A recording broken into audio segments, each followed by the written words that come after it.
টাকার জন্য কিছু ছোটখাটো কর্মসূচি আমার ছিল, সেটা করে বিশাল করে এসে হয়তো এরকম ছোটখাটো কিছু কর্মসূচি করে বক্সনগর দিয়ে সোনামুড়া আসছিলাম, এবং আমাকে বলে দেওয়া হয়েছিল সরাসরি মিটিং এর জায়গায় চলে যাবেন, সোনামুড়ায় আসলে আপনাকে এখান থেকে আমাদের স্বেচ্ছাসেবকরা নিয়ে যাবে, পার্টি অফিসে যাওয়ার দরকার নেই। এবং সম্ভবত মিটিংটা ছিল বিকাল 4:30 কি 5টার সময়। বক্সনগর অতিক্রম করে যখন এদিকে আসছিলাম, একটা জিপ গাড়িতে ছিলাম, কয়েক কিলোমিটার যাওয়ার পরে দেখা গেল সামনে একটা গাড়ি আমাদের আগে আগে চলছে। প্রথম মনে হয়েছে এটা প্যাসেঞ্জার জিপ, ঠিকই আছে, যেতেই পারে। আমাদের যে গাড়ির ড্রাইভার বন্ধুটি, তিনি যখনই গাড়িটাকে পাশ কাটিয়ে এগিয়ে যাওয়ার চেষ্টা করছে, তখনই দেখা যাচ্ছে গাড়িটি বাধা দিচ্ছে। খানিকটা এভাবে যাওয়ার পর তখন আমার মনে হলো যে এটা তো আসলে আমাদের বাধা দেওয়ার জন্য কংগ্রেস দলের তরফ থেকে পরিকল্পিত একটা প্রচেষ্টা। তো এর মধ্যে ড্রাইভার বন্ধুটি কিন্তু চেষ্টার কোন রকম ঘাটতি দেখা যাচ্ছে না। আমি একটা সময়ে ড্রাইভার বন্ধুটিকে বললাম যে এটা করবার চেষ্টা করবেন না, এটা অহেতুক একটা ঝামেলা তৈরি হবে, একটু দেরি হতে পারে, কিন্তু মিটিং এর জায়গায় আমরা যাব না। আমাদের পার্টি যখন মিটিং এর আহ্বান করেছে, কম হোক বেশি হোক যাই থাকবে, আমরা যাব, সেখানে কথা বলবো, কিন্তু আপনি উত্তেজিত হবেন না। 25 মিনিটে প্রথম পাই।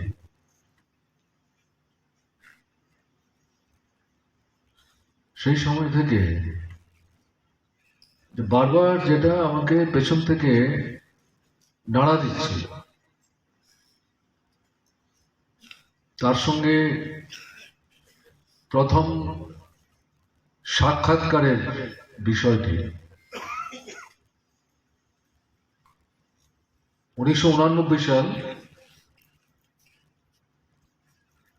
কংগ্রেস যুব সমিতির সরকার চলছে, সশস্ত্র সন্ত্রাসবাদীদের কাঁধে চেপে রক্তের হোলি খেলে এই সরকার প্রতিষ্ঠিত হয়েছে। বামপন্থী সরকারকে ষড়যন্ত্রের মধ্য দিয়ে উচ্ছেদ করে। পরের বছরই লোকসভা নির্বাচন, ত্রিপুরার 2টো আসন, তার মধ্যে সাধারণ যে আসন, সে আসনে আকস্মিকভাবে পার্টি আমাকে প্রার্থী হিসাবে মনোনীত করে। পরিবেশ পরিমণ্ডল নির্বাচনের পক্ষে সহায়ক ছিল না, সভা সমাবেশ নির্বিঘ্নে করার সুযোগ ছিল না। তার মধ্যে ঘুরে ঘুরে ছোট মাঝারি সভা, ঘরোয়া সভা, উঠান সভা, এগুলো আমরা করছিলাম,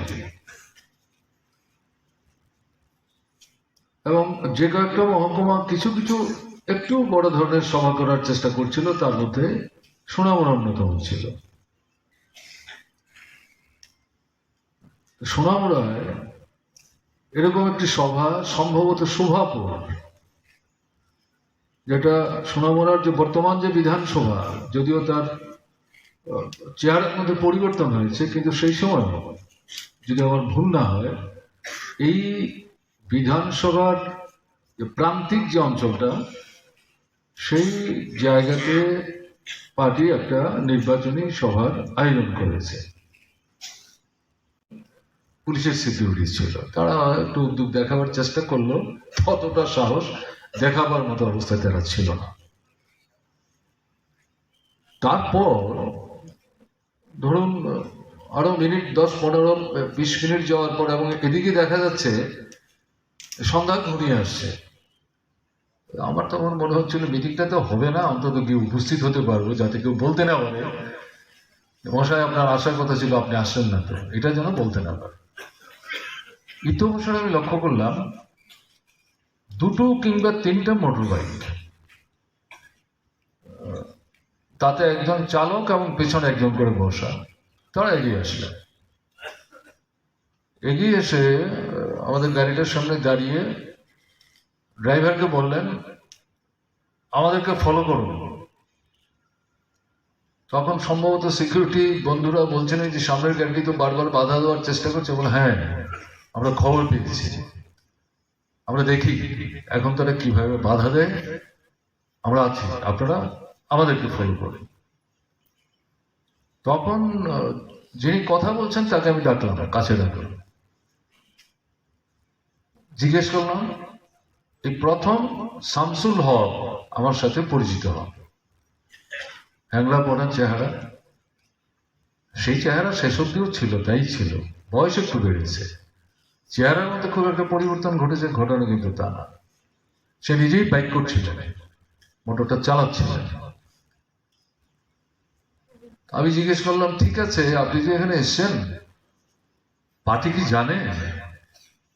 বলে আমরা তো খবর পাচ্ছি না, মানুষ কখন এসে বসে আছেন, আপনাদের যে এরা বাধা দিচ্ছে মিটিংটা যাতে আপনি যেতে না পারেন, এটা যে একটা চক্রান্ত, এটা বুঝতে পেরে যখন সময় হাতছাড়া হয়ে যাচ্ছে তখনই ওখান থেকে সিদ্ধান্ত করে মাঠ থেকে সরাসরি আমরা এসেছি, দেখা যাক কে এখন আটকায়। আমি বললাম, এটা করে গিয়ে যদি রাস্তায় ঝামেলা হয় তাহলে কি এটা ভালো হবে? বলে দেখি না কে ঝামেলা করে। সে যাদের সাথে থেকে সঙ্গে নিয়ে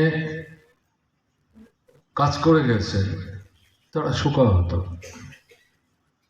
আমি জম্বু